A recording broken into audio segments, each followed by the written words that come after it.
Class 9। तो class 9 काव्य खंड एक फूल की चाह में इसके प्रश्न उत्तर मैंने आपको बोला था कि आप इसे अपनी कॉपी में लिख लीजिएगा। आज मैं इसकी व्याख्या आपको समझाने जा रही हूँ। ठीक है, तो आप इसको लिख लीजिएगा कॉपी में। इसके बाद इसको समझ के वीडियो से फिर इसे याद कीजिएगा। ठीक है, तो पहला प्रश्न, कविता की उन पंक्तियों को लिखिए जिनसे निम्नलिखित अर्थ का बोध होता है। अर्थ आपको दिया गया है, आपको उन पंक्तियों को लिखना है कि ये कौन सी पंक्तियां हैं। ठीक है, पहली पंक्ति है, सुखिया के बाहर जाने पर पिता का हृदय कांप उठता था। ये अर्थ दिया है। इसकी जो पंक्ति आपको काव्य में दी गई है वो कौन सी है। पंक्तियां देखिए, मेरा हृदय कांप उठता था, बाहर गई निहार उसे। ठीक है, तो ये पंक्तियां आपको लिखनी है उत्तर के रूप में।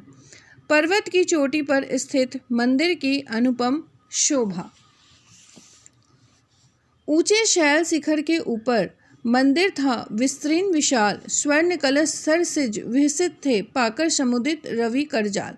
तो ये दो वाक्य नहीं आएगा, अर्थ सिर्फ इस दो वाक्यों का दिया है, तो आप यही दो वाक्य लिखिएगा और इसे मैंने टिक करके भी रखा है।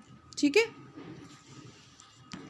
अगला, पुजारी से प्रसाद फूल पाने पर सुखिया के पिता की मन की स्थिति। मन की स्थिति कैसी थी। भूल गया उसका लेना झट, परम लाभ सा पाकर मैं, सोचा बेटी को माँ के ये पुण्य पुष्प दूं जाकर मैं।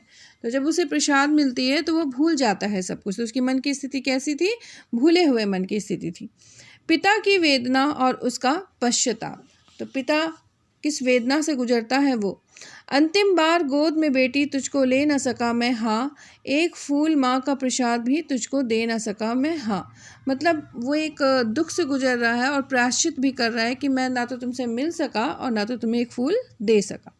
अगला, ख प्रश्न संख्या, बीमार बच्ची ने क्या इच्छा प्रकट की। तो जब उसकी बच्ची बीमार थी सुखिया, तो उसने क्या इच्छा प्रकट की। बीमार बच्ची ने अपने पिता से इच्छा प्रकट की कि वह उस बच्ची के लिए देवी के प्रसाद के रूप में एक फूल लाकर उसे दे। क्या लाकर उसे दे, एक फूल लाकर उसे दे। सुखिया के पिता पर कौन सा आरोप लगाकर उसे दंडित किया गया था। तो सुखिया के पिता पर आरोप लगाया गया था, वो क्या था। समाज का तथाकथित एक वर्ग खुद को उच्च कुलीन मानता था और सुखिया के पिता को अछूत। तो सुखिया के पिता अछूत कुल के थे, मतलब निम्न वर्ग के थे। अछूतों के साथ समानता का व्यवहार उस समय नहीं किया जाता था। मंदिरों में उनका प्रवेश निषेध था, वो मंदिर नहीं जा सकते थे। अछूत होकर के भी सुखिया का पिता मंदिर में देवी के प्रसाद लाने के लिए चला गया। जब वो जानता था कि मैं अछूत हूँ, फिर भी वो मंदिर में प्रसाद लेने चला गया। तो यही उसकी सबसे बड़ी अपराध थी। मतलब वो अपराध करता था या अपराध किया था इस मंदिर में जाने का।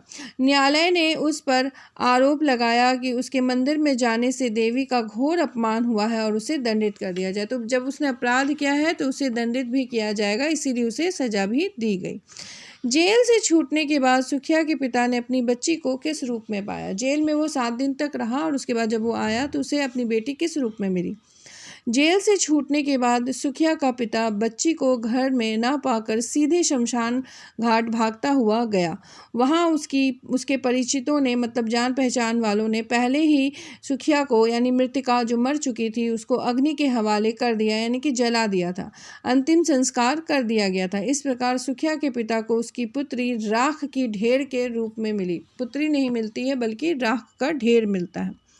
इस कविता का केंद्रीय भाव अपने शब्दों में लिखिए और यही इम्पॉर्टेंट प्रश्न होता है जो हर बार पूछा जाता है फाइनल में, से ध्यान रखिएगा, अच्छे से याद कीजिएगा। इस कविता का केंद्रीय भाव यह है कि छुआछूत मानवता पर कलंक है। हमें छुआछूत नहीं मानना चाहिए। किसी को जन्म के आधार पर अछूत मानना और उसे मंदिर में प्रवेश न करने देना एक अपराध है। तो हम किसी को अगर अछूत मानते हैं तो ये अपराध है।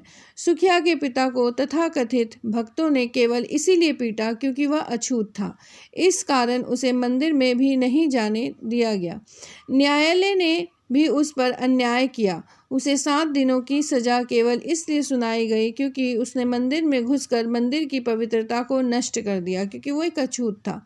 कवि कहना चाहता है कि अछूतों पर किए जाने वाले ये अत्याचार घिनौने हैं और इन्हें रोका जाना चाहिए। तो केंद्रीय भाव क्या है इस कविता का कि अछूतों के साथ बुरा व्यवहार नहीं करना चाहिए और उन्हें मंदिर वगैरह जाने से नहीं रोकना चाहिए और उनको इस तरह से दंडित नहीं करना चाहिए, अत्याचार नहीं करना चाहिए।